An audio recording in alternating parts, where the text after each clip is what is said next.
And welcome back to M S teacher and tech tips academy. तो हम लोग ने चैप्टर नंबर 3 और बिजनेस स्टडीज़ केस स्टडीज़ हम लोगों ने 9th क्वेश्चन तक सॉल्व कर ली थी। उसके बाद अब हम लोग केस स्टडी क्वेश्चन नंबर 10 से स्टार्ट करते हैं और आज आई होप केस स्टडी हमारी ख़त्म हो जाएगी और उसके बाद हम चैप्टर नंबर 4 की केस स्टडीज़ को स्टार्ट करेंगे। तो चलिए शुरू करते हैं। तो स्टूडेंट्स क्वेश्चन नंबर 10, ये जो केस स्टडीज़ है मैं आपको विद टैग वर्ड बताऊंगा कि आप लोग देखते ही किस तरीके से इसका जो आंसर होगा उसको आप फाइंड आउट कर सकते हो, कोई भी इसमें प्रॉब्लम आपको नहीं आएगी। तो चलिए अब इसको क्वेश्चन को हम पहले रीड करते हैं कि इस क्वेश्चन में क्या आपको बता रहा है। और अगर आप लोगों ने मेरी पहले वाली वीडियोस नहीं देखी है chapter number 3 case study part 1 and part 2, तो पहले उसको जाकर देख लीजिए, क्योंकि उसमें मैंने आपको अच्छी तरीके से बताया कि केस स्टडी से क्वेश्चन को सॉल्व करने का मेथड क्या है। तो अगर आप लोगों ने उस वीडियो को नहीं देखा है तो इस वीडियो को देखने का कोई फ़ायदा नहीं है। पहले उन वीडियोज़ को आप लोग देखना, उसके बाद ये वीडियो आप लोग देखना, तो आप लोगों के बहुत काम आने वाली है। The court pass an order that all school must have water purifier for the school children age. तो इस वीडियो में बीच में मैं आपको टैग वर्ड भी बताऊंगा कि किस तरीके से हम इसको फाइंड आउट करेंगे।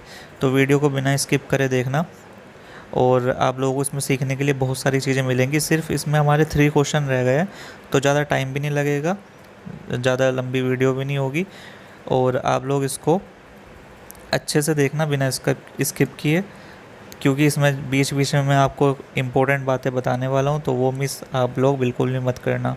The court pass an order that all school must have water purifier for the school children. देखो, मैंने आप लोगों को बताया था पिछली क्लास में भी कि अगर कोर्ट कोई ऑर्डर पास करता है तो ये कौन सा आपका मैटर बन जाता है, ये आपका लीगल मैटर बन जाता है।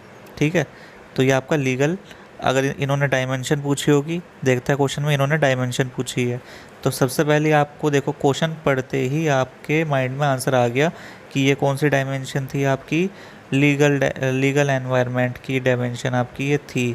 अब देखो इसमें बताओ आपको कौन सी मेहनत करनी पड़ी, सिर्फ आपको जो मैं बता रहा हूँ सिर्फ वो चीज़ें ध्यान रखनी है। ठीक है, अगर पिछली वीडियो नहीं देखी, अभी बोल रहा हूँ, पहले वो देखना, तो ये चीज़ आपको क्लियर होगी। The court pass an order that all school must have water purifier for the school children. Court ने ऑर्डर किया था कि सभी स्कूल में वाटर प्यूरीफायर लगेगा। स्कूल इन क्यों लगेगा, क्योंकि जो कोर्ट है वो स्टूडेंट्स की, चिल्ड्रन की हेल्थ से कोई भी कॉम्प्रोमाइज़ करना नहीं चाहता। Society in general is more concern about the quality of life. Society भी अपनी क्वालिटी ऑफ लाइफ के लिए काफ़ी ज़्यादा कंसर्न है। तो अगर सोसाइटी अपनी लाइफ के लिए काफ़ी ज़्यादा कंसर्न है तो ये कौन सा फैक्टर हो गया, ये भी मैंने आपको बताया था कौन सा फैक्टर हो गया। ये सेम एज क्वेश्चन नंबर 9 की तरह है ये। तो कौन सा ये हमारा डायमेंशन हो जाएगा, सोशल एनवायरनमेंट। ये हमारा बन जाएगा सोशल एनवायरनमेंट। कुछ भी नहीं करना आपको, सिर्फ जो मैं बता रहा हूँ उन चीज़ों को ध्यान रखना है सिर्फ। इनोवेशन टेक्निक्स, टेक्निक की बात आ गई, are being developed to manufacture water. Technique की बात आ गई तो मैंने आपको बताया था, टेक्निक की बात आ जाए तो टेक्नोलॉजिकल एनवायरनमेंट हो जाएगा हमारा। Income are rising and children are drinking purified water as their home as well. तो इसमें भी आप लोगों को क्या देखना है, income are rising, income are rising and children are drinking purified water at their home as well. Income लोगों की राइज हो रही थी और चिल्ड्रन अपने घरों में भी वाटर प्योरीफायर का जो वाटर है उसको पी रहे थे। तो लोगों की अगर इनकम बढ़ रही है तो ये कौन सा आपका फैक्टर होगा, ये कौन सी डायमेंशन होगी, लोगों की जेबों में पैसा आ रहा है। तो अगर पैसे की बात हो जाती है तो कौन से आप इकोनॉमिक्स भी पढ़ रहे हैं, तो पैसों की बात किससे रिलेटेड होती है, इकोनॉमिक फैक्टर, इकोनॉमिक एनवायरनमेंट की डायमेंशन हो जाएगी हमारी। ठीक है, तो हमारी ये भी कंप्लीट हो गई, ये भी कंप्लीट हो गया, थर्ड भी हो गया, एंड अब हमारा फोर्थ देखते हैं। The government is also showing a positive attitude toward the business of water purifier. ठीक है, identify the different dimension of business environment by quoting from the above details. तो ये आपके सामने इन्होंने पूछा था, डायमेंशन आपको बतानी है, आपके सामने विथ टैग वर्ड ये डायमेंशन आपके सामने लिखी हुई है। यही पूछी थी इसने कि कौन कौन सी डायमेंशन होगी। सिर्फ क्वेश्चन को रीड करते गए और आंसर इसका आता गया। ठीक है, तो ये चैप्टर इतना इजी बना दिया मैंने आप लोगों के लिए कि आप लोग सिर्फ क्वेश्चन को रीड करोगे और आंसर आपके माइंड में ऑटोमेटिक आ जाएगा। आपको बिल्कुल भी नहीं सोचना है, बस आपको इसकी जो डेफिनेशन होगी वो आप अपने देख लेना। ठीक है, क्योंकि समझाने का काम मेरा है, बाकी जो है इन जो डेफिनेशन है उनको देखने का, उनको समझने का, जिसको समझ के करना है वो समझ के करे। समझा मैंने दिया है। ठीक है, आई होप सभी स्टूडेंट समझ कर ही करे, वो सबसे बेटर होता है। बट कुछ कुछ स्टूडेंट होते हैं जो कि रट कर ही करते हैं, तो यहाँ से आप लोग इसको समझ सकते हो। अगर पॉइंट आपको लर्न है तो आप इसके अंदर का आराम से बना सकते हो, कोई भी प्रॉब्लम इसमें नहीं आती है। आप लोगों को जो भी मेन पॉइंट होते हैं सिर्फ आपको पॉइंट्स याद होने चाहिए। तो फर्स्ट हमारा क्वेश्चन नंबर 10 ये कंप्लीट होता है। अब हम चलते हैं नेक्स्ट क्वेश्चन पर। नेक्स्ट क्वेश्चन हमारा क्वेश्चन नंबर 11, छोटा सा क्वेश्चन है। Just after the declaration of the result of Lok Sabha election 2009, Bombay stock exchange price index rose by 2100 points in a day. Identified the environmental factor which lead to rise. ठीक है, ये जो है Lok Sabha election की बात हो रही है, बॉम्बे स्टॉक एक्सचेंज की बात हो रही है। तो ये आपको सिंपली सी बताया मैंने आपको, टैग वर्ड मैंने आपको सारे बता दिए। तो ये कौन सा आपका डायमेंशन हो जाएगा? Political environment.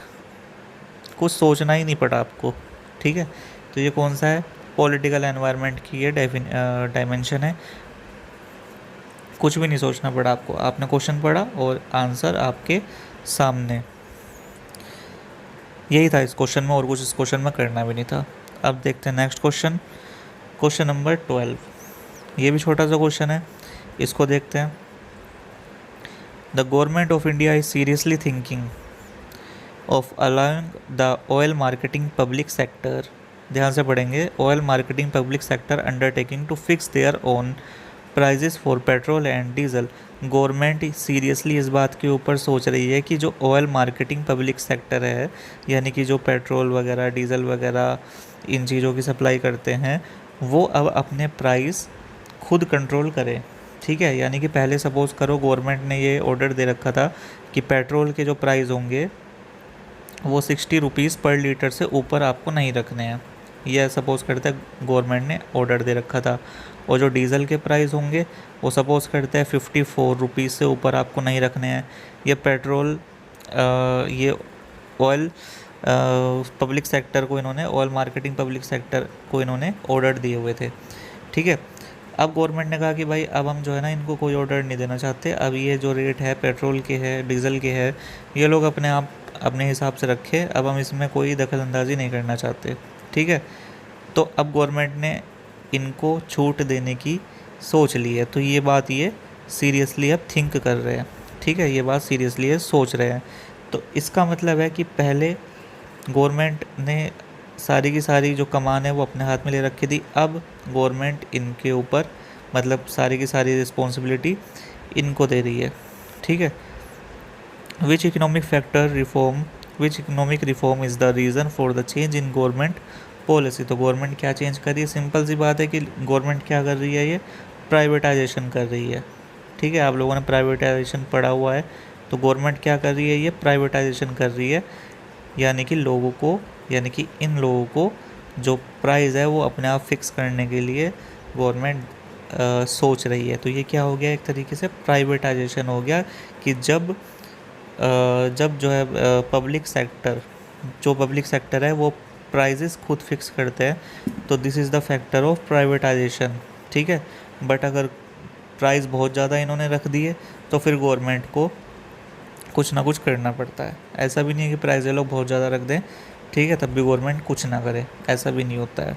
ठीक है, अगर कोई चीज़ मार्केट में 10 रुपीज़ की है और अगर मार्केट में वो 12 रुपीज़ तक की सेल हो रही है अंडर द प्राइवेटाइजेशन, तो गवर्नमेंट कुछ नहीं करती। बट अगर वो 10 रुपीज़ की चीज़ अगर आप सेल करने लग जाओ 50 रुपीज़ की, ठीक है, तो गवर्नमेंट ज़रूर कुछ ना कुछ करती है। तो ये हमारी केस स्टडी आज की क्लास में ख़त्म होती है। इसके बाद अब हमारी केस स्टडीज़ हम लोग डिस्कस करने वाले हैं चैप्टर नंबर 4 की।